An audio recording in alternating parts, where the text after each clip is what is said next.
Qual o real sentido de Vaikra?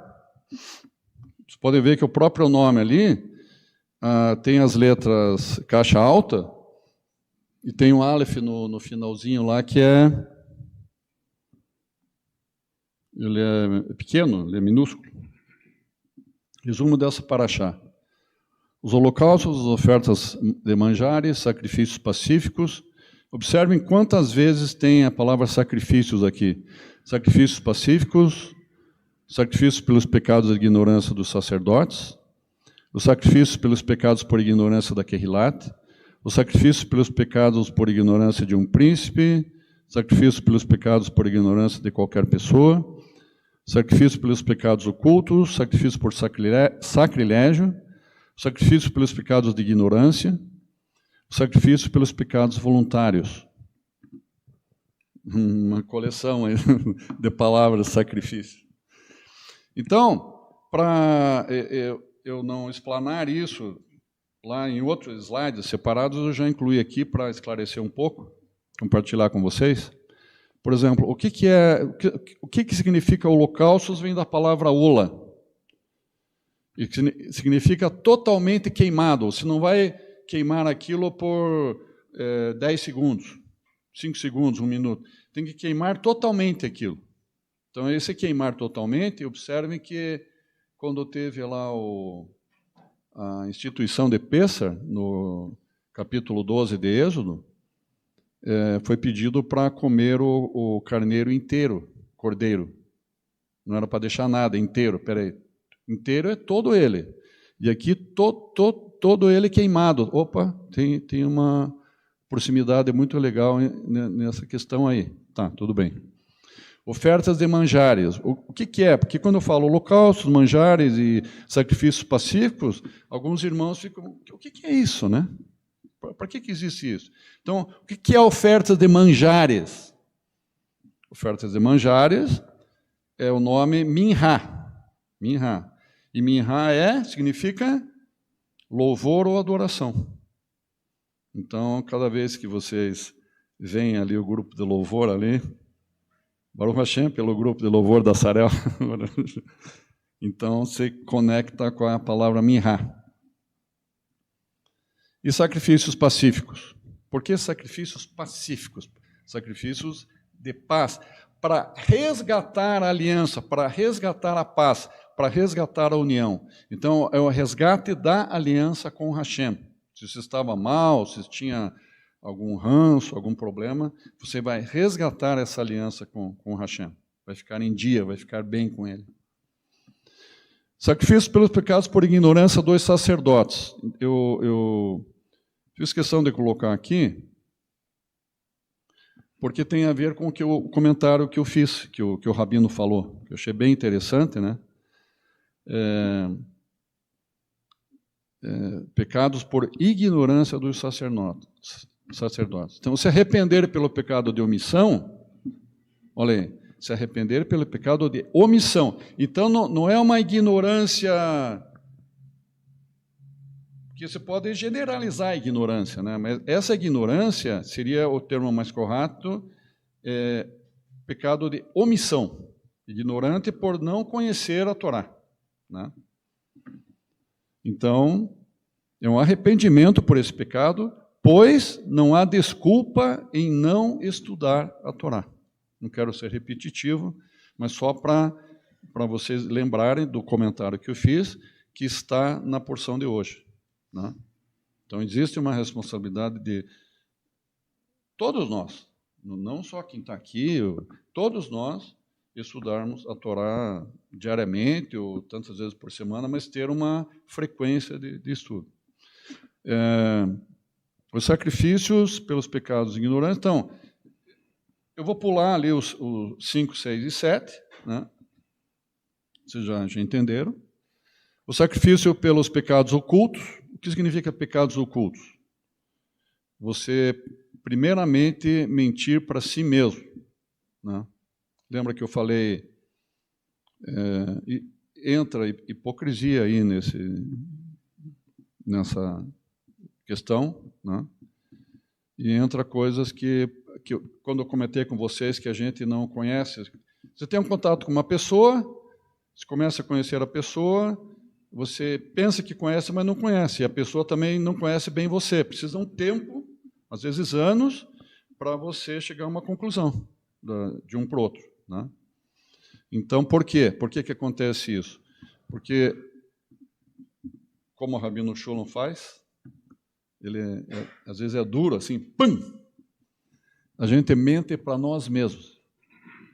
Quando acontece a questão da hipocrisia, né, ou pecados ocultos, na verdade, o alvo da questão é você mentir para você mesmo. Que quando você não concorda com isso, você põe para fora. Quando você põe para fora, outra pessoa sabe. Se você retém, você está mentindo primeiro para você mesmo, né, e está com problema com Hashem. O sacrifício por sacrilégio, o que é hoje sacrilégio, né? Então, pecar por coisas ou pessoas sagradas. Como coisas sagradas? Você pegar aquela menorá ali, aquela menorá não é uma idolatria. Isso que nós temos que separar. A menorá, eu já ouvi isso. Vocês colocam objetos de idolatria lá na Kehilat. Não, não é nada disso. Porque quando você olha para a menorá, eu não vou me ajoelhar, me dobrar na frente da menorá. Eu me dobro aqui na frente de Hashem. Vocês também. Quando nós nos inclinamos assim, nós inclinamos por Deus único e verdadeiro. E Ele sabe disso. Mas quando nós olhamos para a menorá, nós lembramos do Mashiach, nós lembramos dos 7 espíritos de Hashem que estão sobre o Mashiach. Isso é muito nobre, isso é muito lindo.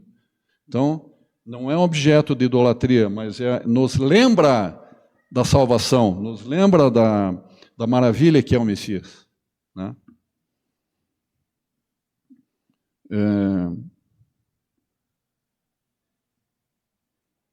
Coisas, né? Falei coisas ou pessoas sagradas. Então, você fala mal.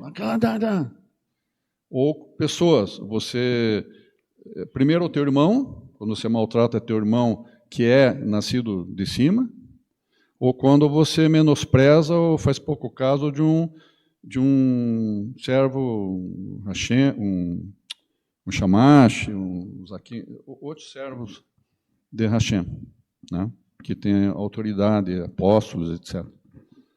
Então, isso é grave também. O sacrifício pelos pecados de ignorância, já sabem, o sacrifício pelos pecados... O que seriam pecados voluntários? Tem pecados involuntários e pecados voluntários. Involuntários, você fez aquilo, cometeu aquilo, e puxa vida, eu fiz isso, mas eu não tive a mínima intenção de fazer isso, foi sem querer. Mas você fez. Então é pecado involuntário. Você não agiu de má fé, mas você acabou pecando. Tá? Agora, quando você planeja aquilo, você arquiteta aquilo e planeja tal, e vai acontecer isso em tal hora. Você planeja tal. Daí é um pecado voluntário. Você se voluntaria para pecar. Então, tem que pedir perdão, se arrepender pelos pecados. Foi um propósito do teu coração fazer aquilo. Foi intencional. É diferente do pecado involuntário. Entenderam? Vamos lá. Ó, essa foto aqui não são... Vocês veem ali à esquerda e à direita, não são 2 patinhos ou galinhas que estão ali, à direita e à esquerda, são suportes de livros, à esquerda e à direita, parece 2 galinhazinhas, assim. Não é galinhazinha, são suportes de livros, então já marca isso daí, tem os livros no meio, suporte de um lado e suporte do livro do outro. Se você tira o suporte, os livros eles tendem a cair, né? Eu arrumei ali a prateleira ali atrás, na sala de Torá das crianças, arrumei lá e fiz uns suportezinhos. Então, no livro de Vaikra, os filhos de Israel não viajam. eles permanecem parados. Em todo o livro de Vaikra, eles não saem do lugar. Lembra das peregrinações lá pelo deserto, que eles desarmam o acampamento, daí vão para outro local, daí armam o acampamento de volta, tal. Em todo o livro de Vaikra, eles estão parados, paradinhos, não vão para lugar nenhum. Daí você já pensa assim, estou começando a entender por que tem os suportes de livro. No final de Êxodo 40, 34 e 36, quando cita: no dia em que o Mishkan foi erguido, uma nuvem o cobriu. Shemot é um livro que antecede Vaikra. Correto? Sim. Bem no finalzinho, 40 é o último capítulo de Shemot. Quando efetivamente o Mishkan é levantado, é erguido. O último capítulo de Shemot. E que diz assim: no dia em que o Mishkan foi erguido, uma nuvem o cobriu. Olha que interessante. E quando a nuvem levantasse, o povo viajaria. Então eram sinais de Hashem, né? Quando a nuvem cobria, pairava sobre o Mishkan, ele ficava parado. Era uma ordem de Hashem. Hashem queria dessa forma. E quando a nuvem subia, daí era sinal para eles saírem e caminharem, prosseguirem a jornada. Essa mesma frase, exatamente a mesma frase, repete aonde? No comecinho de Números. Mas Números, você está falando de Vaikra? Números é o livro que vem depois de Vaikra. Então, eles começam, eles começam a caminhar, a se deslocar, só em Números 10, 11, os israelitas partem do Sinai. Então, no momento que o Mishkan é montado, erguido, todas as peças são encaixadas, fazem aquele levantamento das ofertas, né? Para a construção do Mishkan, daí montam o Mishkan e tal. Efetivamente, quando todo ele é montado, acontece isso onde? No final do livro de Êxodo. Então, todo o percurso de Vaikra, todo mundo parado ali, ninguém sai do lugar. Qual que é a mensagem disso, de estar parado no livro de Vaikra? E Vaikra significa o quê, queridos? E ele chamou, mas chamou com Aleph pequenininho no final. O Eterno está dizendo assim, querido irmão, querida irmã, eu quero falar com você, eu tenho um chamado para a tua vida, mas para você ouvir a minha voz, para você ouvir o chamado que eu tenho para o destino de toda a tua vida daqui para frente, aquieta-te. Procura a minha presença, entra em estado de Shabat, foge de vendavais, de barulhos, fique longe de televisão, busque a minha presença, acalma-te, fique tranquilo, aquieta-te, e aí você vai ouvir a minha voz. Então, eles não poderiam estar andando, caminhando, eles tinham que estar parados. Essa que é a mensagem. Sim, em estado de Shabat. Depois de montado o Mishkan, eles começam a admirar aquela obra, aquela maravilha, né? E ficam... Olha, no dia em que foi erguido o Mishkan, a nuvem o cobriu. Então, essas duas frases, tanto em Êxodo como em Números, que dá um salto uma frase em Êxodo, daí dá um salto em todo o livro de Vaikra, lá em Números. É a mesma frase. Uma frase é um suporte de livro, de um lado, e a outra frase é outro suporte de livro do outro lado. A frase é a mesma, podem conferir. Êxodo 40, 34 a 36 e Números 10, 15 a 23.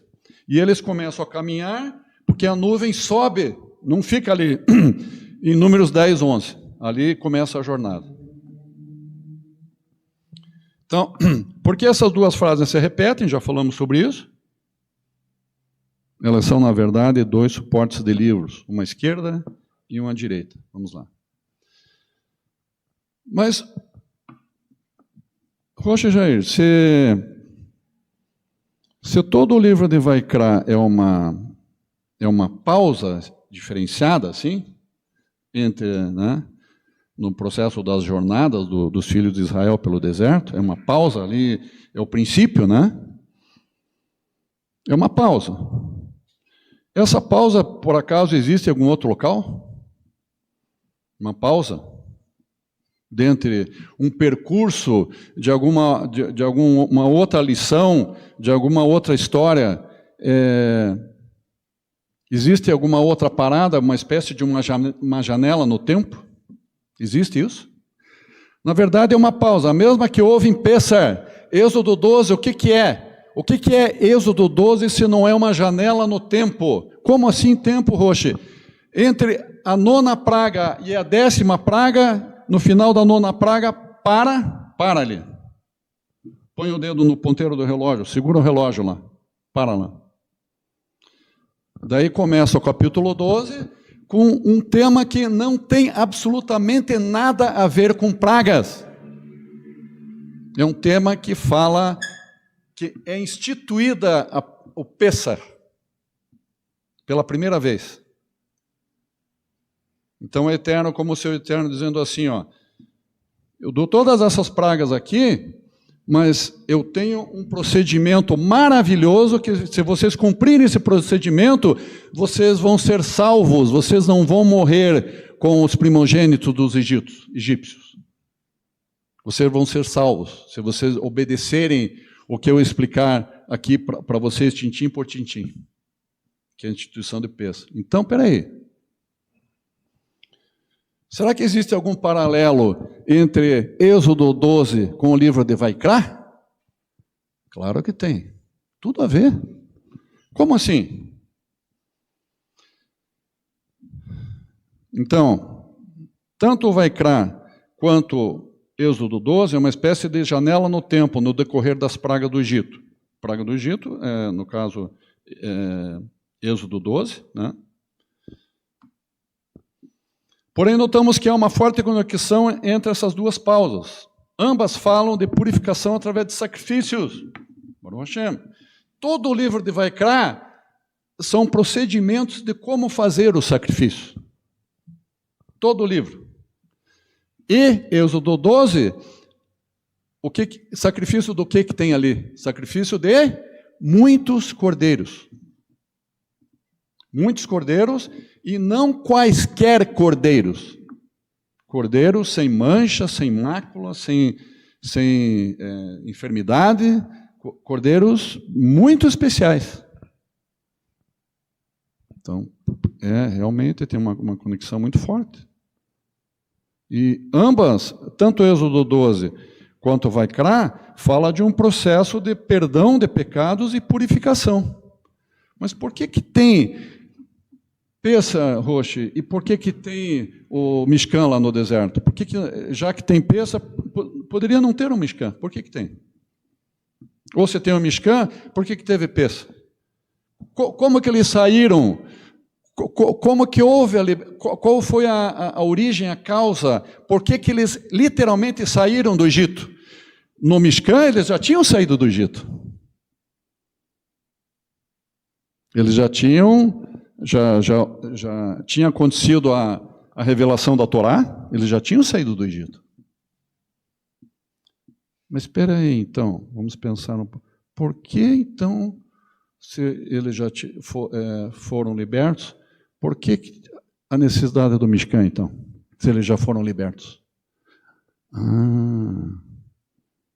Alguns já sabem a resposta.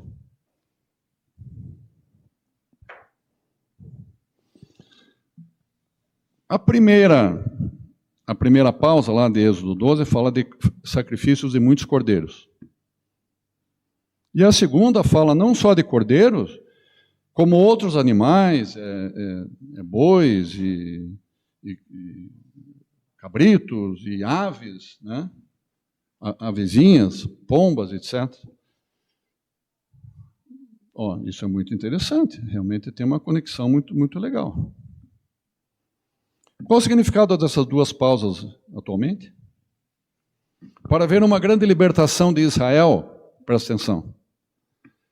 Para ver uma grande libertação de Israel, foram necessários sacrifícios de muitos cordeiros para purificar os hebreus de seus pecados, que é o ritual de Pêssar, em Êxodo 12.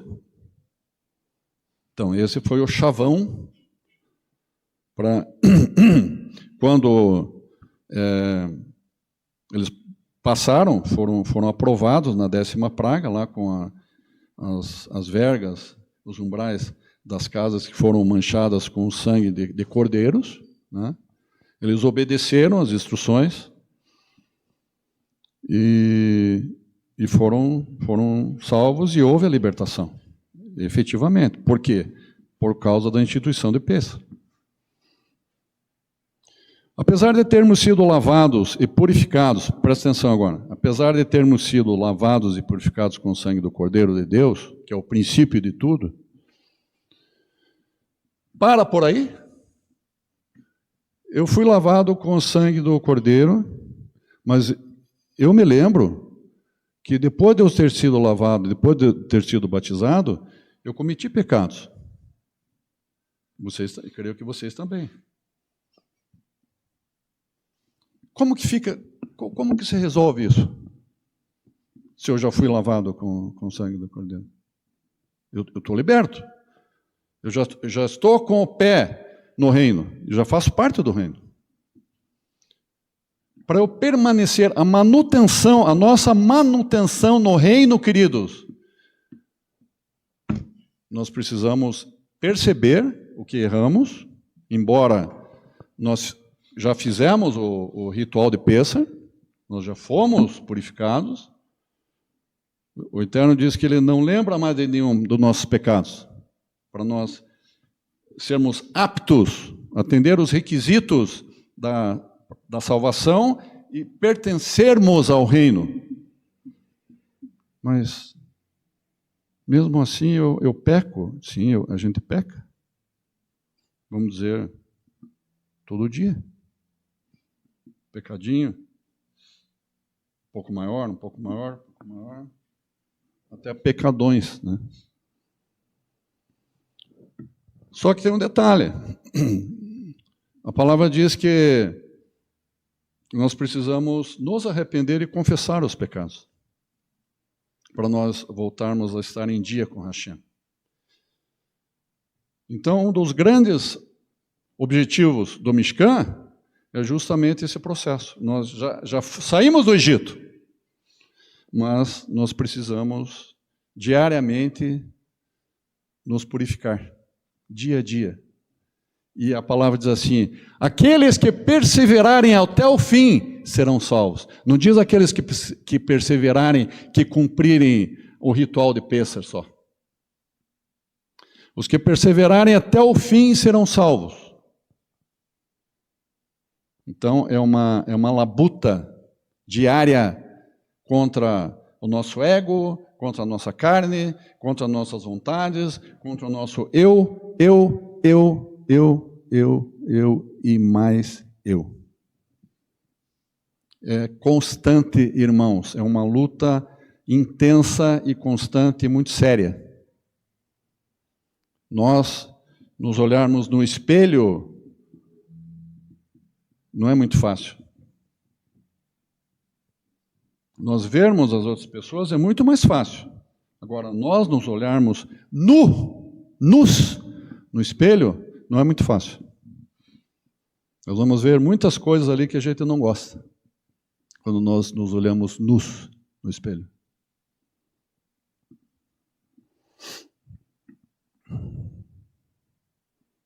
Precisamos dia a dia nos arrepender e confessar nossos delitos a Hashem. Então isso está em 1 João 1:8-9, Provérbios 28:13, Tiago 5:16 e Salmo 38:18. Em Vaikra, na Parashá Kedoshim, no centro da Torá, se eu pegar o rolo da Torá aqui agora, colocar aqui, não vou fazer isso agora, né? Vou tirar o rolo daqui e vou pôr aqui. Pum. Vou abrir em Levítico 19, 1 e 2. Levítico capítulo 19, 1 e 2. Eu vou abrir e virar o rolo para cá, para cá. Vocês vão ver que o rolo está numa simetria. Vai ter uma simetria aqui, com a mesma volume de rolo que está aqui, com esse aqui vão ser iguais. Essa frase está bem no meio do rolo. Sejam santos. Na Parashá Kedoshim, não é a Parashá de hoje, a Parashá de hoje é Vaikra. Na Parashá Kedoshim, no centro da Torá tem a frase mais importante de toda a Torá. Por isso que ela está bem no centro da Torá. Hashem disse a Moshe: fale a toda a comunidade de Israel e diga-lhes: sejam santos, pois eu, Adonai, o Deus de vocês, sou santo. Levítico 19, 1 e 2. Então, quando eu falei que o Aleph é minúsculo em Vaikra, e literalmente, se eu abrir o rolo da Torá, levantar aqui e mostrar para vocês a palavra Vaikra, vai estar o Aleph minúsculo. Não é uma coisa que eu estou comentando com vocês aqui agora. Literalmente está aqui, escrito em hebraico. Ele chamou. O Aleph minúsculo significa que a Torá deve ser ensinada às crianças pequenas em tenra idade. Mas, Roche, isso daí se refere só às crianças. Se devia dar essa Torá lá para as crianças que estão recebendo a Torá lá atrás. O que está por trás dessas palavras? Então disse Yeshua, o Messias: deixem vir a minhas criancinhas, não as impeçam. Mateus 19, 14. Esse verso não se refere literalmente a criancinhas, também a elas. Mas como a sabedoria de Hashem e do Messias é sempre profética, ele fala em parábolas, né? Fala muito em parábolas a Brit Hadashah. Então esse verso tem o sentido de iniciar a aprendizagem com humildade e simplicidade de coração, independentemente da idade. Mas, Roche, será que eu posso ser aceito? Eu tenho 99 anos. Claro. Será muito bem aceito por Hashem. Se você tiver o coração de uma criança puro, simples e humilde. É essa que é a mensagem. Essa, literalmente, que é a mensagem intrínseca atrás dessas palavras do Messias, de Mateus 19, 14. Mas claro que primeiramente ele está se referindo à criancinha por causa do coração delas, né? Para poder ouvir a voz de Hashem, quando ele nos chama, não devemos andar, a parada de Vaikra, todos parados. Para poder ouvir a voz de Hashem quando Ele nos chama, não devemos andar ansiosos, preocupados, mas com serenidade e paz no coração. Quanto mais, aquela experiência de Elias, quanto mais ansiosos e preocupados, menos a gente vai ouvir, ter discernimento para captar a mensagem de Hashem. Quanto mais relaxados, descansados, serenos, mais nós vamos ouvir a voz de Hashem.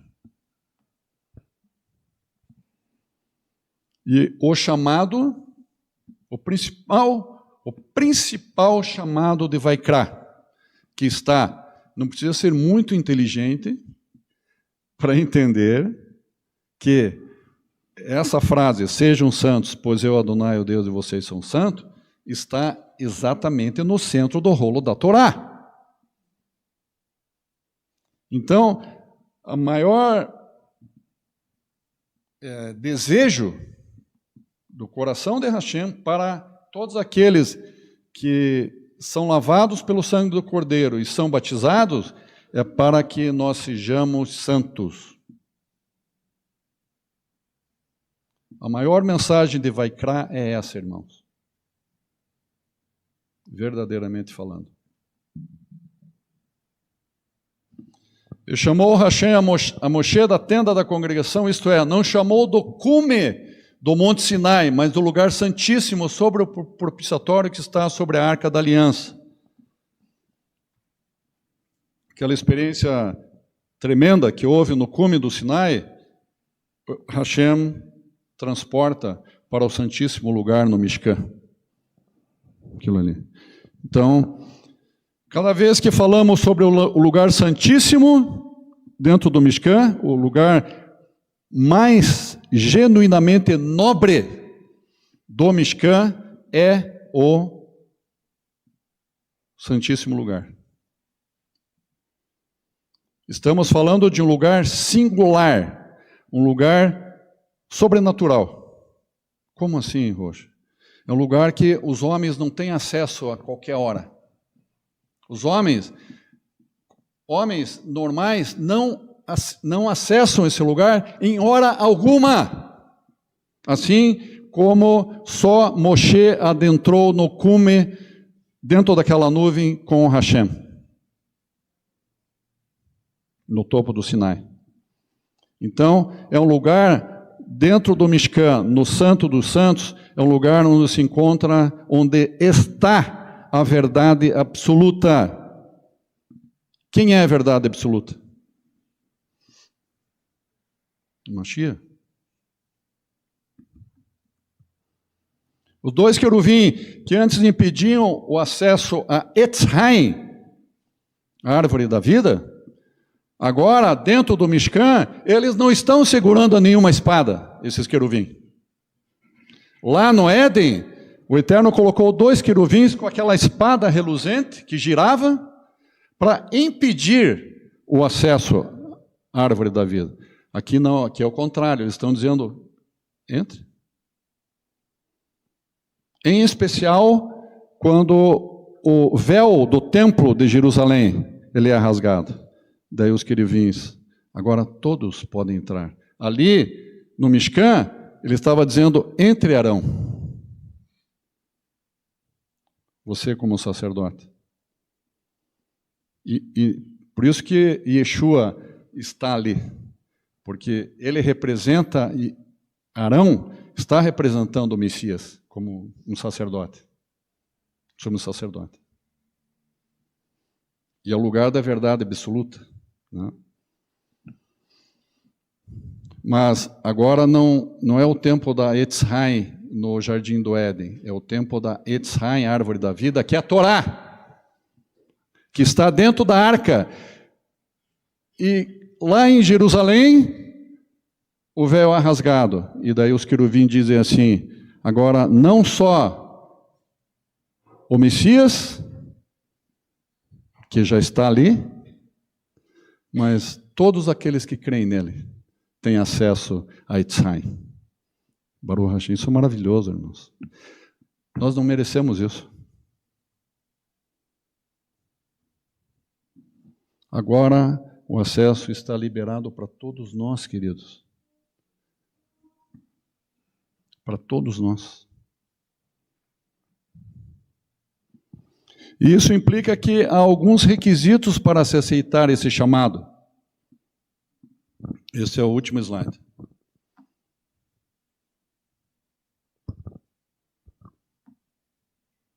Primeiro,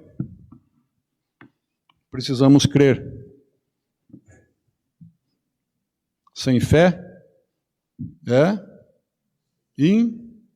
Possível. Sem fé não tem como, irmãos. Quem crer e for batizado será salvo. Isso está escrito, Marcos 16, 16 a 18. 2. Se você está muito preocupado com os teus planos, com as tuas metas pessoais, atingir tantos milhões no saldo bancário, né? 1000 sonhos, né? Quero isso, eu quero.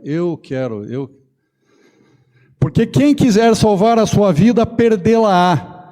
Mas o que perder a sua vida por causa de mim, esse a salvará. Mateus 16, 25 e 26.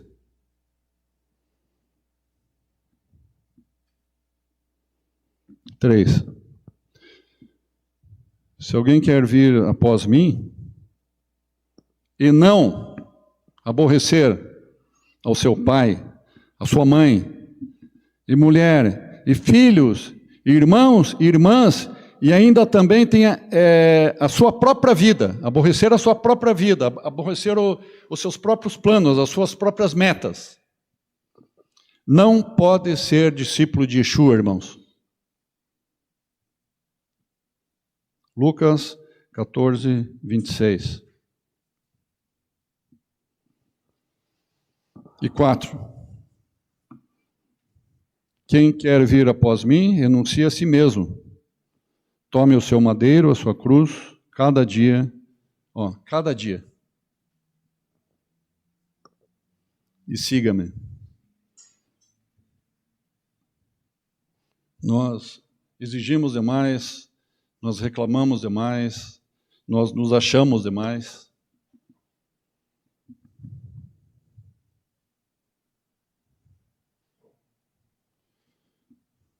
Baruch Shem Kevod, Malhuto Leolam Ved. Bendito seja o nome daquele cujo glorioso reino é eterno. Baruch Hashem. Baruch Hashem.